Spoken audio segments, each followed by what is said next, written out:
திருவண்ணாமலையில் நடந்த பெரும் துயர சம்பவம் தொடர்பான காட்சிகளை பார்த்து வருகிறோம்.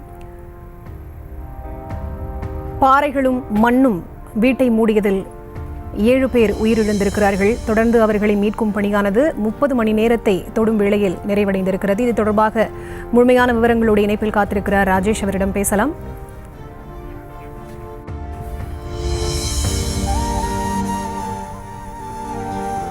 ராஜேஷ், பலகட்ட போராட்டங்களுக்கு பிறகு சரியாக ஒரு 30 மணி நேரத்தை தொடவிருக்கிறது. இவ்வளவு நேரம் கழித்து 7 பேரது உடல்களும் பாகங்களாகவும் முழு உடல்களாகவும் மீட்கப்பட்டிருக்கின்றன. நேற்று இந்த பாறை சரிந்ததிலிருந்து இப்போது வரை மீட்பு பணிகள் எப்படி நடந்தது, அங்கு நடந்தேறிய காட்சிகள் தொடர்பான முழுமையான விவரங்களை மீண்டும் ஒரு முறை பகிரலாம் ராஜேஷ். திருவண்ணாமலையில் 7 பேருடைய உடல்கள் சிக்கிக் கொண்ட நிலையில அந்த 7 பேரது உடல்கள் கண்டெடுக்கப்பட்டிருக்கிறது. ஒளிப்பதிவாளர் கருப்பையா காண்பிக்கிறார். அந்த ஜேசிபி எந்திரங்கள் மூலமாக அந்த 7 பேரது உடல்கள் தற்போது மேலே எடுக்கப்பட்டுள்ளது. 2-3 உடல்களுடைய சில பாகங்கள் மட்டும் உள்ளே சிக்கி இருக்கக்கூடிய நிலையில் அவற்றையும் தேடி எடுக்கக்கூடிய பணிதான் தற்போது நடைபெற்றுக் கொண்டிருக்கிறது. இந்த சம்பவத்தை பொறுத்தவரையில் என்ன நடந்தது என்று பார்க்கும்போது, இந்த புயல் எதிரொலியாக பல்வேறு மாவட்டங்களில் கனமழை தொடர்ந்து பெய்து வருகிறது. திருவண்ணாமலை மாவட்டத்திலும் தொடர்ந்து 3 நாட்களாக மழை பெய்து வருகிறது. நேற்றைய தினம் அண்ணாமலையார் கோயில் அருகில் இருக்கக்கூடிய தீபம் ஏற்றக்கூடிய மலை, தீப மலை என்று சொல்லக்கூடிய அந்த மலை அடிவாரத்தின் கீழே சுமார் 100 வீடுகள் இருக்கின்றன. அதில் இருக்கக்கூடிய ஒரு வீடுதான் ராஜ்குமார் மீனா தம்பதிகளுடைய வீடு. கூலி வேலை செய்யக்கூடிய அவர்களுக்கு 2 குழந்தைகள் இருக்கிறார்கள். அவர்கள் மாமன் மச்சான் என்று உறவினர்களோடு வசித்து வரக்கூடிய நிலையில அவர்களது இல்லங்களில் இருக்கக்கூடிய குழந்தைகளும் சேர்ந்து நேற்று ஞாயிற்றுக்கிழமை என்பதாலும் மழை பெய்து கொண்டிருந்ததாலும் ஒரே வீட்டிலே அந்த குழந்தைகள் எல்லாம் சேர்ந்து விளையாடி கொண்டிருந்திருக்கிறார்கள். மொத்தமாக 5 குழந்தைகள், 2 பெரியவர்கள் என 7 பேர் அந்த வீட்டிலே இருந்திருக்கிறார்கள். நேற்று மாலை 3 மணி அளவிலே லேசான நிலச்சரிவு ஏற்பட்டதற்கான அந்த சான்றுகள் தெரிந்திருக்கிறது.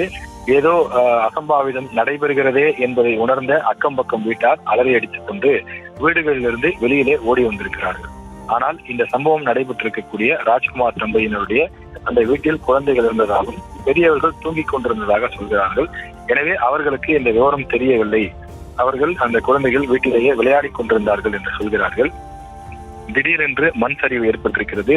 மண் சரிவோடு தொடர்ந்து பெரிய பெரிய பாறைகளும் 3 பாறைகள், அந்த பாறை துண்டுகள் கற்களாக சரிந்து வந்து அந்த வீட்டின் மீது மோதி இருக்கிறது. அதில் அந்த வீட்டினுடைய பக்கவாட்டு சுவர், மேற்கூரை போன்றவையெல்லாம் இடிந்து அந்த 7 பேரின் மீது விழுந்து அது அப்படியே மண்மூடி புதைந்து போயிருக்கிறது.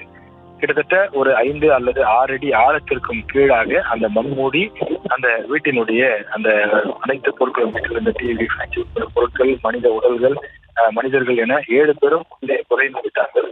நேற்று 4 மணிக்குள்ளாக இந்த சம்பவம் நடைபெற்றிருக்கிறது. இந்த சம்பவம் நடைபெற்றவுடன் அக்கம் பக்கத்து வீடுகளில் இருக்கக்கூடியவர்கள் உடனடியாக தீயணைப்புத்துறைக்கும் காவல்துறைக்கும் தகவல் தெரிவித்திருக்கிறார்கள்.